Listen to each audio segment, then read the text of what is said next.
আমি ছিলাম অন্য বেঞ্চিতে ওর সাথীদের সঙ্গে। একসময় আঙুল নেড়ে জানালে কাছে আসতে, মনে হলো কম সাহস নয়। বসলুম ওর এক বেঞ্চিতে।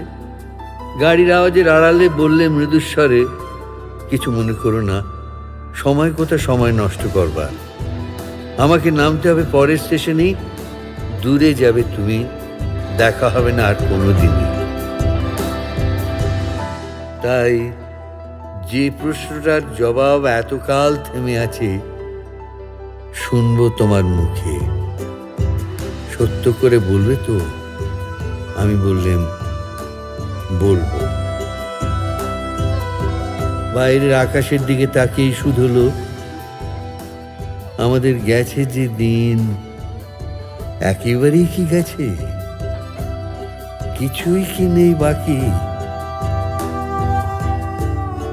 একটু রইলেম চুপ করে,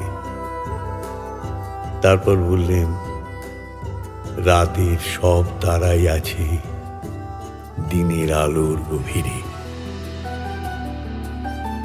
খটকা লাগলো, কি জানি বানিয়ে বললেন নাকি। ও বলে, থাক এখন যাও ওদিকে। সবাই নেমে গেল পরের স্টেশনে, আমি চললাম একা।